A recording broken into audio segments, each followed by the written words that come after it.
All right. Man, I don't know, you have the fucking microphone over here. Let's see. Podcast. What am I missing? Oh, I'm missing the I'm missing the power cord to my computer.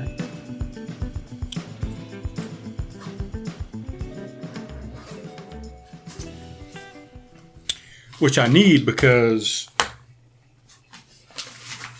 the way I've got my Surface set up is if it is stagnant for too long, it goes into screensaver mode.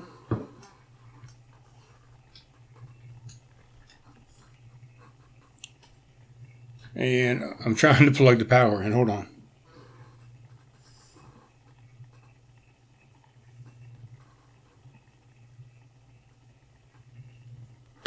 Oh, there we go. All right. So yeah, it goes into screensaver mode and fucks up the audio recording and all that kind of bullshit. So plugging that in. I think I got it all plugged in now. Jesus Christ. I wasn't going to do this tonight, and I said, well, you know what? Fuck it. Let's go ahead and do it and try and see if we can get it out tomorrow, which is Wednesday. Taking my jacket off because it is warm up here. I got the party light on. I'm going to get these headphones and see if I still have a good battery, which you never know. You never know what's going on with the battery on this show. This is not plugged in because it was plugged into my computer the last time I used it. But we're going to get it plugged into the headphone amp eventually. There we go. Right there. I'll turn this bad boy on. Oh yeah, there's my voice. I hear it in my headphones. So there we go. So what's up, guys? Welcome to the show. This is Craft Conversations, and we're going to craft a conversation about whatever the fuck I'm thinking about today. And who knows what that may be. I came up and I decided, you know what? Screw it. It was like 62 degrees in here, so I turned the heat on and kind of calmed it down just a little bit. And I said, you know what? Let's put on the party light. We haven't done the party light in quite some time. I can't remember the last episode that I did the party light on. I think I've done maybe 2 with the party light, disco light. I don't even know what you call it. It's it's a cool light. I like it. It makes a little bit of noise. I might have to cancel some of the noise out of it, but what can you do? What can you do, guys?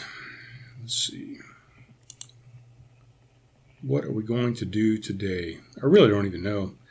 I might not even keep this show. I might scrap it. I might put it in the can, do something tomorrow night, because I'm not sure if I'm ready to do a show, but I decided, you know what, maybe I am.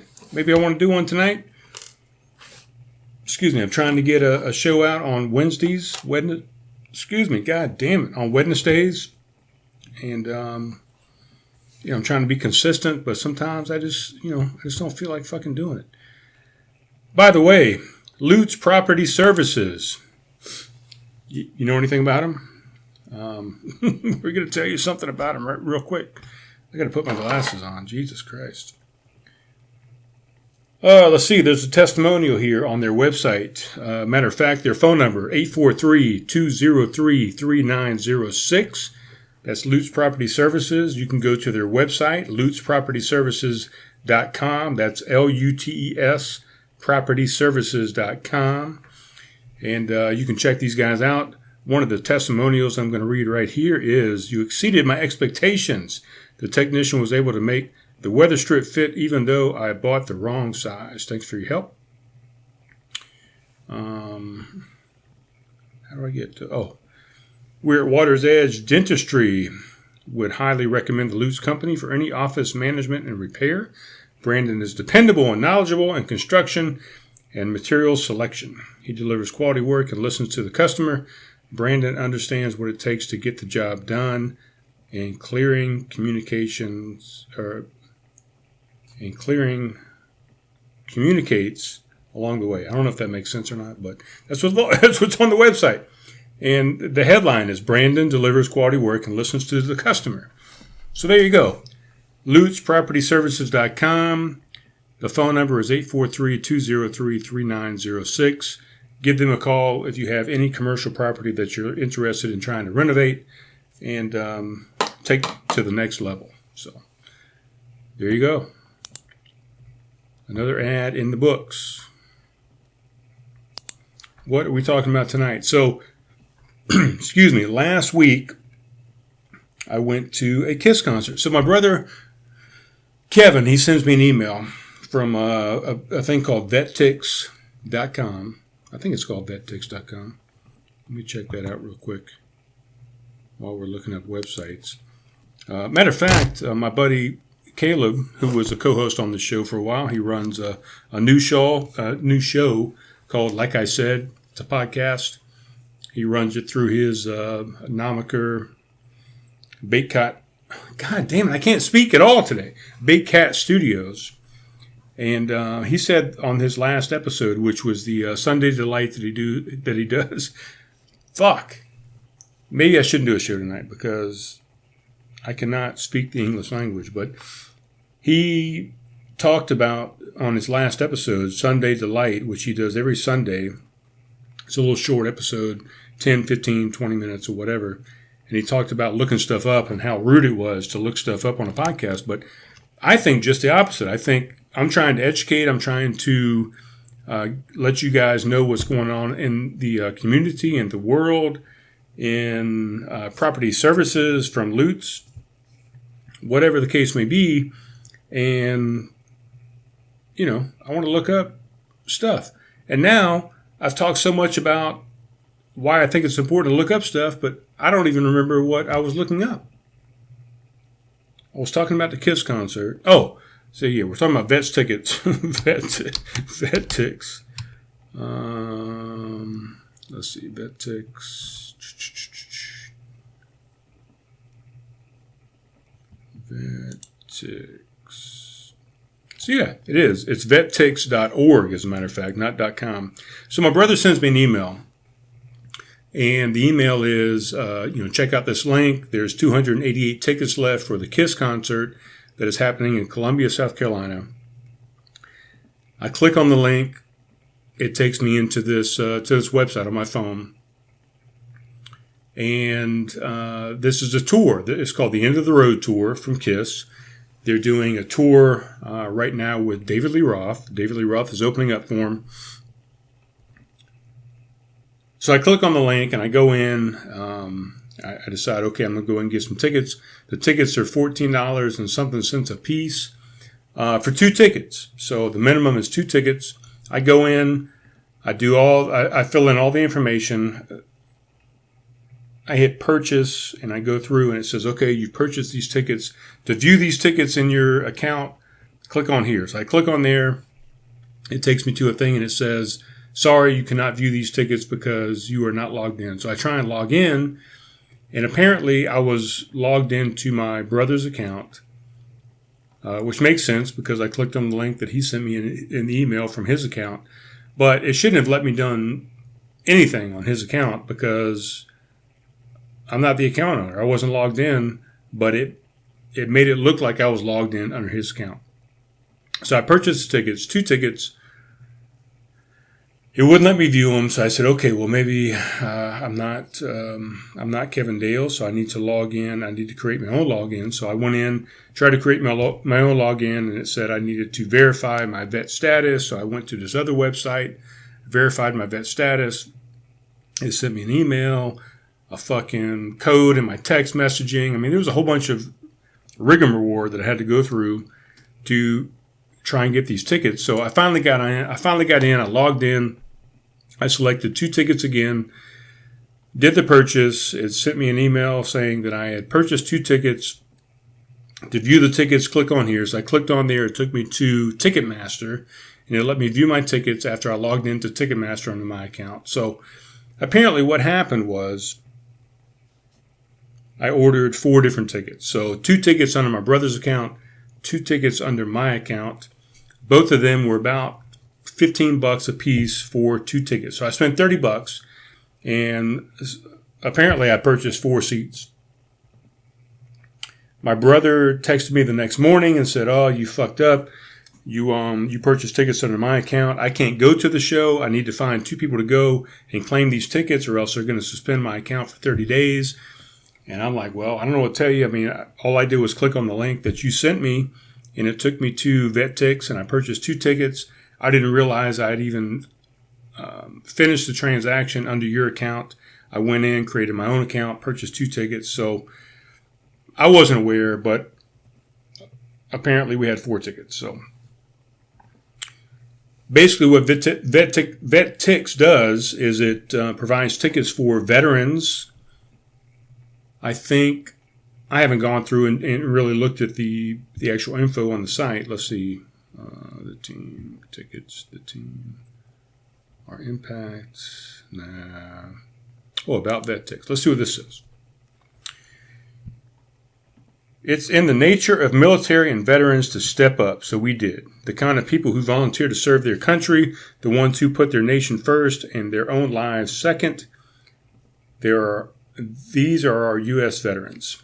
They are kind of people we need to honor, not just on Memorial Day, Veterans Day, and the 4th of July, but every day. Now, through the Veteran Tickets Foundation, those who care about our military and veterans have a way to give back. How it works. Veteran Tickets Foundation teams up with major sports teams, leagues, promoters, organizations, venues, and ticket holders to provide free tickets to the more than 21 million military and veterans currently serving military honorably discharged veterans from all branches of service and family of those killed in action are eligible. VetTickers accounts are active once we verify service status. Tickets are either distributed directly to military bases or claimed through our website. Why we do what we do. The 7% of our population that are veterans and less than 1% actively serving shoulder unique burdens of stress, sacrifice, and time away from their families. The majority of our veterans have served during wartime. Oh, wait a minute. It's one sentence right here. So, the majority of our veterans have served during wartime. Veterans experience many difficult transitions as they reintegrate back into their families, their communities, and eventually civilian life. Many service members and veterans struggle with wounds of war, both physical and invisible. Yet these veterans receive limited access to resources that are vital to their reintegration into the communities. Military discounts are small or infrequent. The majority of veterans do not receive military discounts because they do not have an ID card. More than that, the cost of the average football game or concert is over $500 for a family of 4. This makes many events simply unaffordable for average military and veteran families. Veteran Tickets Foundation is concerned that too many veterans are missing out on the all-American moments for which they have fought and sacrificed. These all-American events are the times we should use to welcome and acknowledge our veterans. These events provide essential community reintegration opportunities, family bonding experiences, and improve the quality of life. Donated tickets shows our military that their community supports their service. These events are real gifts of gratitude for our veterans who have given so much. So basically, these guys are giving out discounted tickets for veterans and their families and providing a way for you to go see these things on the cheap because you earned it. So I bought these tickets. I got 4 seats. We only needed 2 because I took my girlfriend with me. We drive up to the venue. It's in Columbia, South Carolina. It's at the Colonial Life Arena, which is where the Gamecocks play basketball. And some other things happen there, of course. Matter of fact, my ex-wife, she had her graduation there from USC as a nurse. What was his name? Fuck. I can't remember his name. He's a football coach. He used to coach for Notre Dame. Lou Holtz. Lou Holtz was there. He was the speaker there at the graduation for my ex-wife's graduation for her nursing degree from USC. But anyway, we start driving up to the Coliseum. We go to Columbia. I'm about 3 blocks out, maybe 4, from the Coliseum. We run over something in the road that sounds like we ran over, I don't know, a log, something in the road, a stick, a log, something, just a kerplunk that we heard as we drove across this thing. Didn't think much about it. Said, okay, we ran over something in the road. Finally came up to the Coliseum. You can take a right into this parking lot on the right. You can take a left. I take a left. As we're going left, I hear the cops there that are directing traffic saying, oh, hey. They're yelling at me. I got my windows up. I can't really understand what they're saying, but they were yelling at me about something. I pull up over on the left into this parking area. I pull up. I'm giving the lady some money for the parking area that we're going to go into. And she says, oh, by the way, did you know that you have a flat tire? I'm like, no, I did not. I kind of suspected. I kind of felt like over the last block or so that I felt some kind of disturbance in the force. And then I heard maybe some grinding or some kind of shit going on the outside of the vehicle. So I said, yeah, I kind of figured. We pull into the parking space after paying. Pull into the parking space. I get out, look at the right front tire, the passenger side tire on the front, and it is indeed flat as a flat tire, really. I don't know what else to say about it, but so I'm like, no big deal, man. We're going to the concert. We're going to watch some David Lee Roth. We're going to watch some Kiss. We're going to come back out. We're going to take about 15 minutes to get the tire off the back of the truck, put it on the front, replace it, and get on the road and get back to Somerville. We go into the concert. The concert is fantastic.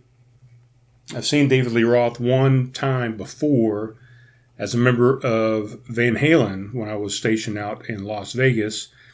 And about a couple weeks prior to that, I had seen a band called Chickenfoot, which is Sammy Hagar's, one of his bands. He's got 2 or 3 bands that he tours with, and this is one of them called Chickenfoot. It's Michael Anthony. I think for that tour, Chad Smith was the drummer, who is the drummer of the Red Hot Chili Peppers, and I can't remember who the guitarist was on that tour. But saw them, and then a couple weeks later, I went and saw Van Halen as they reunited with David Lee Roth to do a tour, and I think they actually ended that tour abruptly, and before the tour was supposed to end. I think they had some conflict, as they've had for many decades. And I can tell you right now that the Chickenfoot concert was 10 times better than the Van Halen concert that I saw. Not that I didn't like the Van Halen concert. It was good.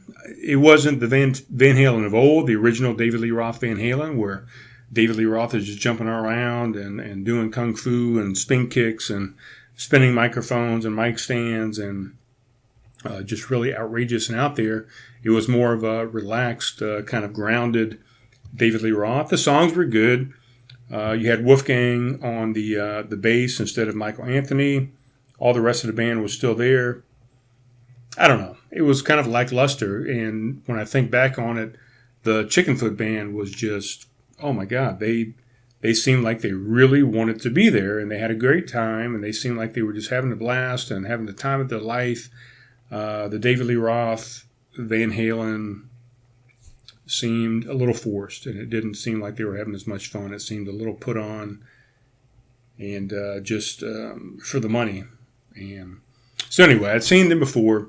I'd seen Kiss before. I took my son, Brian Jr., to a Kiss concert where Buck Cherry opened up for them. This was in Seattle, Washington, back in 2009. I promised both my sons that when they turned 16, I would take them on a trip to celebrate their 16th birthday. And the trip that we went on with Brian was to Seattle, Washington, and we saw Buckcherry and Kiss. And a fantastic show, man. Both of them, really. Kiss puts on a fantastic time. They have for 40-plus years, 4+ decades. And really, if you look back, and I've done a lot of looking back here in the past couple weeks of Kiss concerts from like 1976 on up to current, and the shows have not changed much. The costumes have changed. Maybe some of the lineup has changed as far as band members. But the concept of the show has been pretty much the same. So I was able to, even though Fawn had not seen a Kiss concert before, I was able to kind of fill her in on what was going to happen and what song was coming up next and what theatrics were going to happen or whatever, what they were going to end with. I mean, I kind of had the whole show to a T, knowing what they were going to do. So it was a fantastic time. Great concert. They played for a long time. We end the concert, we come out, and, I have a truck. So normally a truck, you have this tire that's up underneath the back end of the bed of the truck. You have to put this tool into this hole, and you have to crank this tire down on the chain to the ground, get the tire off. That's where your spare is. So I do that. I start lowering this tire down, and for some reason the chain is stripped or it's not working, and the tire maybe came about a third of the way down to the ground. And about 4 to 5 times I got up underneath the truck and tried to figure out how to get this chain to release and tried to figure out how to get it to go the rest of the way down to the ground. I would get back out from underneath the truck. I would fucking crank the thing down again. I would crank it the other way. I would insert the rod in and out, trying to figure it out. I got up underneath the truck. I pulled the chain. I like yanking the chain. And I don't know. I couldn't get this fucking tire to get down to the ground. So the weight of the tire is on the chain. It's on the mechanism that's holding the chain onto the rim itself. And what's supposed to happen is it's supposed to hit the ground, and once it hits the ground, the weight of the tire is released, and you're able to undo the chain and the mechanism that is holding the tire up. Since it wouldn't do that, I had to get up underneath the truck finally. I kind of banged on it with the tire iron a little bit to kind of release it and make sure it wasn't stuck. But I had to get up and physically bench press the tire up to release the weight off of the chain. I had to get up in there with my other hand and manipulate the mechanism off of the rim and finally get it to release and come out of the hole to get the tire off. So, I don't know, probably fucking at least 30 minutes, maybe 45 minutes just to get the tire off of the back of the truck. I finally get it off. I roll the tire around to the front of the truck. I jack the truck up with this shitty ass fucking, jack that comes with the truck. I got this shoulder that, I've had shoulder surgery on a couple months ago. I'm trying to wrench. I've already done, wrenching of the tire off the back of the truck, the spare. Now I've got to wrench this goddamn jack to try and jack the front of the truck up to get the tire off. So I jack that up. It takes forever. I'm dripping sweat. I'm already filthy dirty. I've been underneath the car 5, 6, 7 times. My hands are filthy. My jeans are filthy. My shirt's filthy. My hair is filthy. Everything is filthy. I finally get the truck jacked up enough to get the flat tire off the front. Take the lug nuts off, get the tire off. I place the the spare up to the lugs there, and of course it's not up high enough because the tire that I took off was flat, so it was about 6 inches lower than what it normally would be. Now I've got to jack the truck up another 6 inches to 8 inches to get the other tire on that is inflated. And I put that in quotes because once I get the tire on there, I tightened up all the lugs a little bit, just hand tightened to get the tire firmly in place. I start to lower the jack a little bit to get some contact with the ground so I can tighten the lug nuts all the way. And come to find out, the spare tire is flat. I've had this truck since 2016, so 4 years. I've never had a flat. I've never had to mess with the spare tire. But yeah, the spare tire is flat. So I lower the jack all the way down, and the tire was just as flat as the fucking tire I took off of there. So lo and behold, luckily, about 3 days prior, I've had my back left rear tire, back, rear, same thing, right? Loses a tiny bit of air over a couple months at a time. So it might go from 35 PSI down to 25 PSI in a couple months' time. So I periodically have to go out with my air compressor and I have to pump that tire up and just put a little bit of air in the tire. It's got a slow leak of some sort. I'm not sure why or what is going on there, but it's nothing detrimental. I put a few PSI in it periodically and it works. So I had just done that 3 days prior and I said, you know what? I might as well just keep this goddamn compressor in the back of my truck. And it's always been in my garage. I've never kept it in my truck at all. So I decide to, 3 days prior to this, to put it into the bed of the truck. So luckily, I have an air compressor that I can plug into my battery outlet there in the truck, and I can pump this tire up. So I plug it in. I hook it up to the valve stem of the tire. I turn the compressor on. Immediately, it turns off. I disconnect it. I push it back onto the valve stem, turn the compressor back on. Immediately, it turns off. I try one more time to reposition it, put it back on the valve stem, turn the compressor on. Immediately, it turns off. So I unplug the compressor. I unhook the compressor. I take my phone out. I get my my light out of my phone. I look at the tire. I look at the valve stem, and guess what? The valve stem, it didn't have a cap on it. So the valve stem had, just over time, over the last 5 years of me driving it around, had gotten some pebbles, some little small stones and stuff inside that valve stem that was affecting the depression of the stem that needs to depress to allow air to go into the tire. So I get my butterfly knife, which was already in my back pocket because there was a bunch of shady characters kind of, this is midnight that we're talking about on Tuesday night. Most of the cars from the parking lot have departed, and there's a few shady characters kind of roaming around this parking lot. So I had pulled my butterfly knife out of the car, and I also had pulled out my baton / nunchucks out of my truck, and had both of those readily available in case somebody decided that they wanted to, try and rob us or molest us or take our vehicle or take our money or whatever.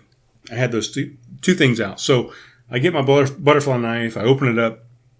I put the tip of it into the valve stem, and I kind of roam it around a little bit and try and dislodge those pebbles that are inside the valve stem to be able to release the valve stem. So I get those out. I clean it out, blow into it a little bit. I rehook the compressor up. It starts pumping up with air. Now, the compressor that I have is pretty small. It's not the most expensive compressor in the world. It takes probably a good 15 minutes to pump this fucking tire up from 0 all the way up to 35 PSI. So I get the tire pumped up all the way, and, all the while, Fawn is sitting here just waiting on me. She has to be to work early this next morning, and I've got to try and figure out this tire thing. So we're already, pretty much an hour into this thing, trying to change a fucking tire. It gets up to 35 PSI. I take the compressor off of the valve stem. All of a sudden,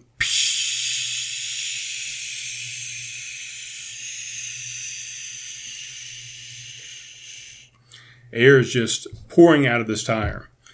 I pull my butterfly knife back out of my pocket, open it up, stick it in there and kind of manipulate the valve stem a little bit and get it to pop back out to where it closes the valve stem and air stops coming out of it. So more than an hour later, I finally get the tire off the back of the truck. I get the flat tire off, put the new flat tire on, pump that flat tire up with the compressor that I luckily had in the back of my truck, get the valve stem all manipulated and back into fair play, and get the tire pumped up, and we are on our way back to Somerville.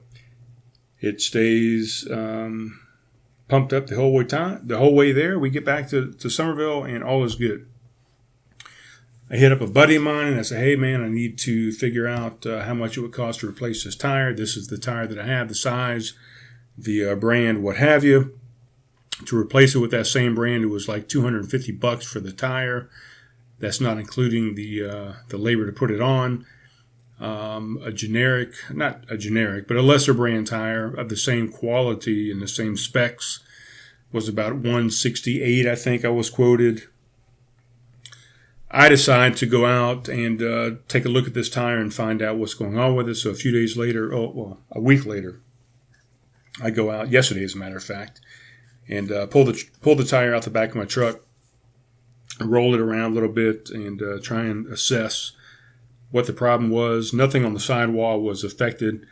I look on the tread about a third of the way into the center of the tire, and there happens to be a hole. I spit on it. I hooked my compressor up. I started filling up with air. I spit on what I perceived as the problem, the hole, and you could see bubbles come up where air was, coming out of that hole. So I figured out that's where the problem was. I had a plug tool that was in my garage in my toolbox. I routed out the hole with the tool that comes with it to route it out, kind of rough up the hole. I pulled out my little sticky, I don't even know what you fucking call it. It's like a rubber sticky fucking thing. I don't know what you call it. You pull that out, you route it through this other tool about halfway through. You poke it down through and it bends and goes into the hole and it seals. It's a rubber cement type thing. It seals the hole. Did that, finished pumping the tire up to 35 PSI. I pulled the spare tire off of the front, put this other tire back onto the front, and I've been driving on it yesterday and today, and I have not lost any air in that tire, so I believe that the tire is fixed. Holy shit, 30 minutes into this show, and all we've talked about is the Kiss concert and this goddamn tire.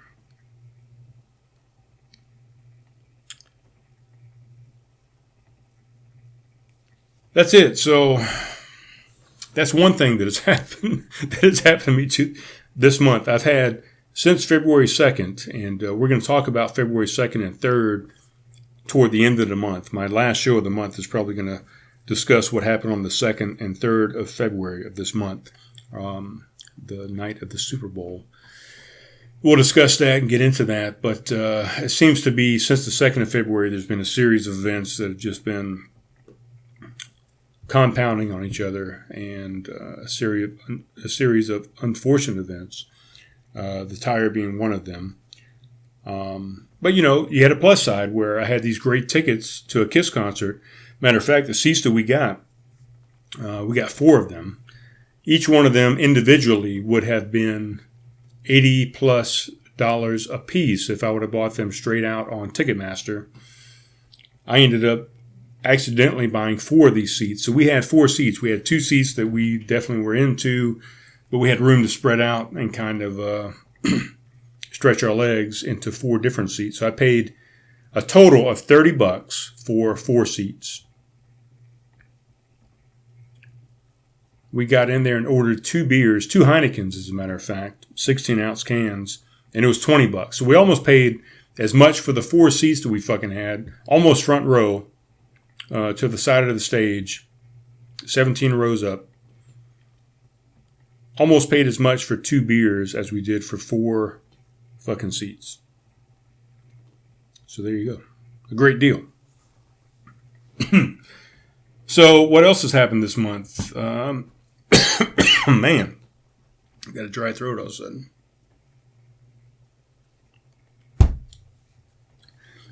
Woke up this morning, checked my email as I always do when I wake up in the morning, and I got a message from Wells Fargo that says, "Hey, your account has been overdrawn. Overdraft protection, blah, blah, blah, all this stuff." The other email that I got was an email. Well, actually, first off, I checked my text messages because there was a text message on my list. And the text message was from Wells Fargo that said that there was 3 charges that looked like they were fraudulent. And the text message that I got looked like it was fraudulent. So I just fucking deleted the text message. Went in and checked my email. I saw the overdraft protection email, and then I saw another email that said that verified the same thing that the text message just said, that it looked like there was some fraudulent activity through the Cash App on my debit card. So I go in and log into my Wells Fargo account on the app, and there was 6 different charges on the Cash App. And there was 2 charges on Lyft, which I had never used Lyft before. I used the Cash App, but the Cash App pretty much I just use for a purchase through a friend of mine about once a month. And then also my roommate pays me through the Cash App once a month for the mortgage.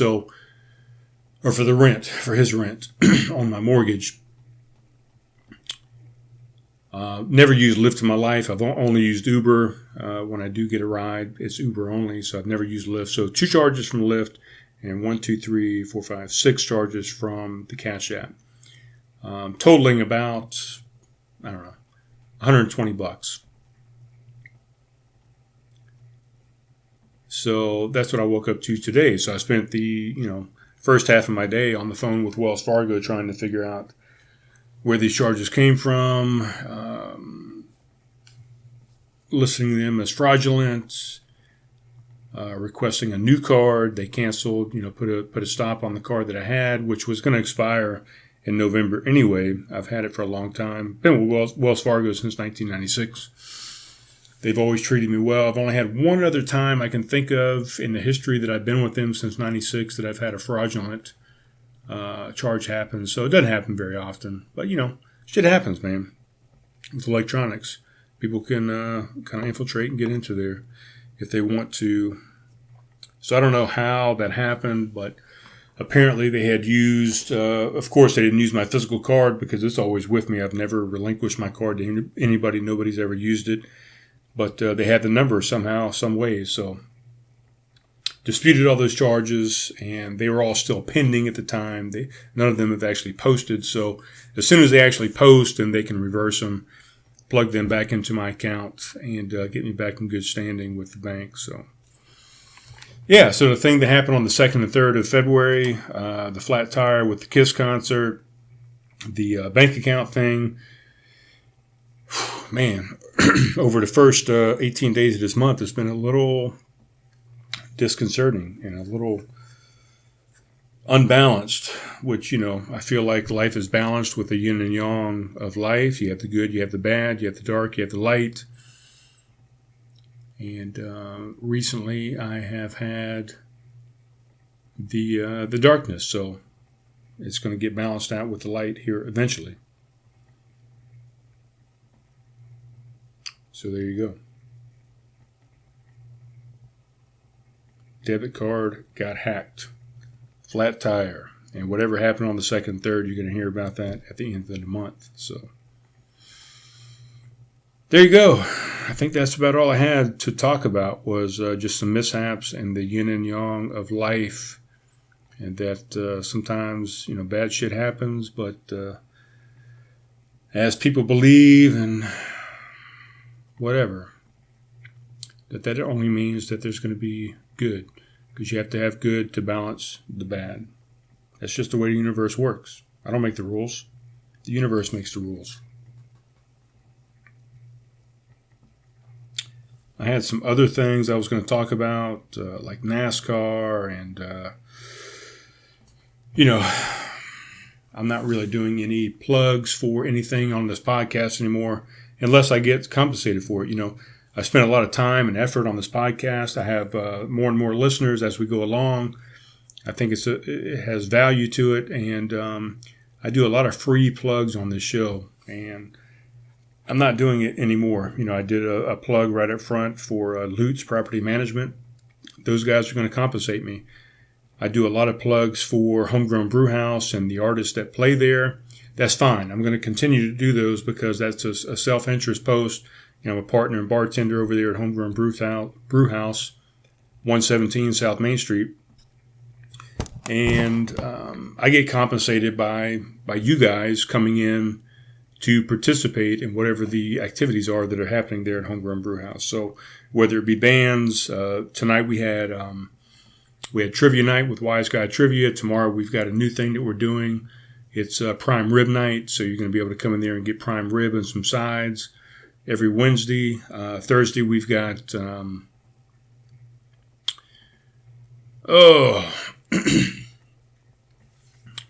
God damn it. Thursday. I got to look it up. I thought I had it memorized, but I'm on the schedule. Oh, Thursday we have Roger Mindwater playing from 8 to 10. Friday is the third Thursday, as a matter of fact. So that's going to be a busy night. Friday we have Dan Riley, who plays the third Friday every month. He's going to be there from 8 to 10. And then Saturday we have Fleming Moore, who's going to play from 8 to 10 as well. So usually Thursday, Friday, Saturday, all the shows are from 8 to 10.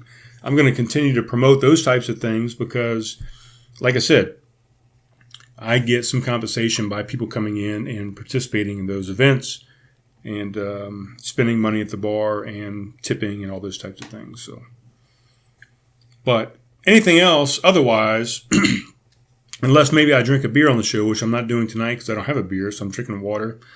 But if I drink a beer on the show, of course, I'll promote that.